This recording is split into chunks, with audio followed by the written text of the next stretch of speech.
iRacing Arcade is iRacing's first real attempt at producing a more user-friendly racing game. It was released on the 3rd of March after several short delays, releasing to Steam with future planned releases on the PlayStation 5 and Xbox Series consoles.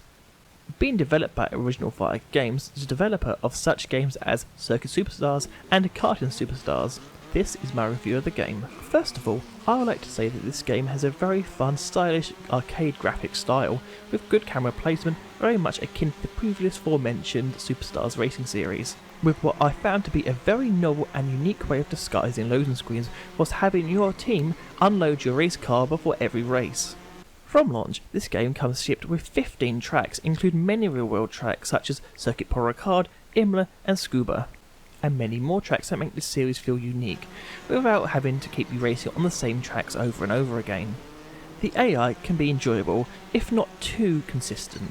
In my testing, I would find myself sometimes being in a really heated battle scrapping over a minor position, whilst the next race I find myself ahead of the pack with little to no competition.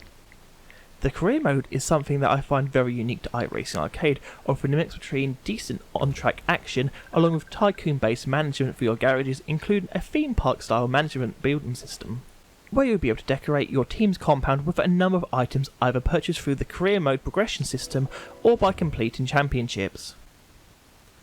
However, I will say I found out the first 60 minutes of the career mode to be a little bit too much on rails for my liking, and with the idea of offering a free car by simply finishing the podium position in the previous championship kind of took away from the currency system that at the moment has very limited use. The game itself also features several real-world cars such as the Porsche 911 GT3, Fiat 500 and some Formula-style race cars. Although that in itself is a point for debate, as by including several real-world cars, it does reduce heavily the amount of cars that the game offers, as at launch the game itself only offers 8 cars, which if you compare it to the number of tracks the game offers, which is 15, is a little bit disappointing.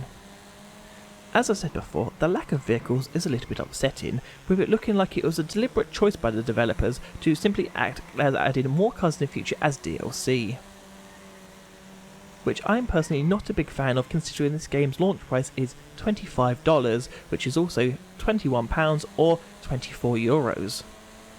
Although the AI can be fun, whilst leading or during long endurance races, the pack tends to split off, leading to only 1 or 2 cars challenging you for position. Whilst you can easily defend against these cars by simply cutting their noses off, this also goes for overtaking, as the best way I found to do this is by simply using the other cars to help you turn or bumping off the track. Appropriate for touring cars, a little bit less impressive whilst using modern open-wheeled Formula style cars, whilst this is very easily reciprocated by the AI, often leading to you receiving penalties for cutting corners or cutting track parts that you didn't intend on doing so. Often this is then unsurmountable given the short distances of most of these races. Something I found to be a little strange for an easily accessible racing game is the lack of guidance when playing through the career mode. For example, there was no explanation of needing to pit during an endurance race or the need to wait for the AI to finish during a qualifying session. Simple things that most experienced racers will understand, but I can imagine being a bit confusing for people that are picking up this game for the first time or new to racing titles. This being a new release game, you can imagine some bugs, and of course the game does have some. Some of these I encountered are that the AI difficulty resets in between championship rounds, making it unbelievably easy and therefore boring in some circumstances. I also encountered a bug where I was not able to change the colour of my car apart from the wheels. During my research of this game, I have come across many online users complaining about the limited online support for this game, with the game itself not supporting online play and requiring people to join via invite code. Overall, the game feels well polished, but with some questionable choices over the career mode pacing and the inclusion of the management garage system upgrades. There are also some questionable art direction choices, as I found that this game would not appeal to everyone. I found myself wincing the first time I saw my character dab in to celebrate a win, something that feels more accustomed to winning a victory royale. For an arcade game, I find it very fun and enjoyable experience, but I find it confusing why iRacing has to be front and centre when it comes to most of the game marketing materials, when it has about as much in common to do with the game as I do with a plate of cooked chicken.